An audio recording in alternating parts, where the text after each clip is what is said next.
The അപ്പോകലിപ്റ്റിക് clash, Hollywood നരകം. Loss ആഞ്ചലസിലെ Sophy സ്റ്റേഡിയത്തിന് മുകളിൽ അന്ന് രാത്രി ആകാശം കടുഞ്ചുവപ്പായി. സാധാരണ ഇടിമുഴക്കമല്ല, ആകാശം കീറുന്ന പോലൊരു ഭീകര ശബ്ദം നഗരത്തെ നടുക്കി. സ്റ്റേഡിയത്തിലെ അത്യാധുനിക ലൈറ്റുകൾ എല്ലാം ഒരേ സമയം പൊട്ടിത്തെറിച്ചു. ഇരുട്ടിൽ സ്റ്റേഡിയത്തിന്റെ മധ്യത്തിൽ ഒരു ഭീമാകാരമായ വോർട്ടെക്സ് രൂപപ്പെട്ടു.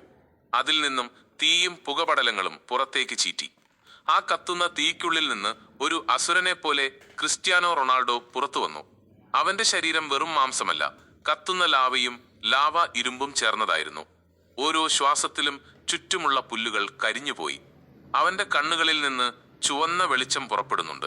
ഒരു ഡാർക്ക് നൈറ്റ് പോലെ അവൻ ഉറച്ചു നിന്നു. അപ്പുറത്ത് ഇരുട്ടിനെ കീറിമുറിച്ചുകൊണ്ട് ഒരു മിന്നൽ പിണർ പോലെ മെസ്സി പ്രത്യക്ഷപ്പെട്ടു. ശാന്തമായിട്ടല്ല, അവന്റെ ചുറ്റും സമയം കറങ്ങുന്നതുകൊണ്ട് ആ രൂപം പലതായി വിഭജിക്കുന്നത് പോലെ തോന്നി.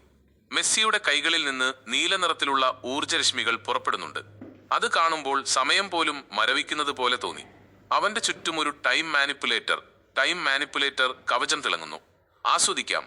ഒരു ഭീകരമായ ചിരിയോടെ നെയ്മർ ആകാശത്തു നിന്ന് താഴേക്ക് ഡൈവ് ചെയ്തിറങ്ങി.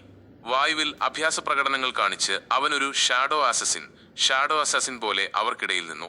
നെയ്മറുടെ കൈകളിൽ നിന്ന് പച്ച നിറത്തിലുള്ള ലേസർ രശ്മികൾ പുറപ്പെടുന്നുണ്ടായിരുന്നു.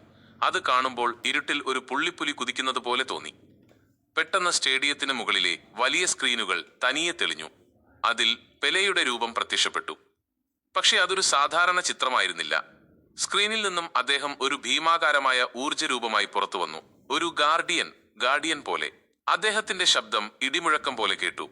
നിങ്ങളുടെ പോരാട്ടം പ്രപഞ്ചത്തിലെ ഏറ്റവും വലിയ ശക്തികളെ ഒന്നിപ്പിക്കും. അദ്ദേഹം തന്റെ കയ്യിലുള്ള ഒരു കോസ്മിക് ഫുട്ബോൾ മൈതാനത്തേക്ക് എറിഞ്ഞു. റൊണാൾഡോ തന്റെ റോക്കറ്റ് വേഗതയിൽ ആ പന്തിലേക്ക് കുതിച്ചു.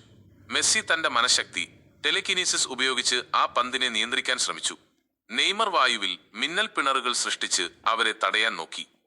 അമാനുഷികമായ ആ ഊർജം സ്റ്റേഡിയത്തിലെ അത്യാധുനിക സെൻസറുകൾക്ക് താങ്ങാനാവാതെ പൊട്ടിത്തെറിച്ചു. ആ രാത്രി യുഎസിലെ ജനങ്ങൾ കണ്ടത് ഫുട്ബോളിന്റെ ചരിത്രത്തിലെ ഏറ്റവും ഭീകരവും എന്നാൽ മനോഹരവുമായ ഒരു അമാനുഷിക യുദ്ധമായിരുന്നു. കളി അവസാനിക്കുമ്പോൾ അവർ മൂവരും ആകാശത്തേക്ക് തിരിച്ചുപോയി. പക്ഷേ ആ സ്റ്റേഡിയത്തിലെ പുൽനാമ്പുകളിൽ അവർ ഒരു വലിയ രഹസ്യം ബാക്കി വെച്ചു.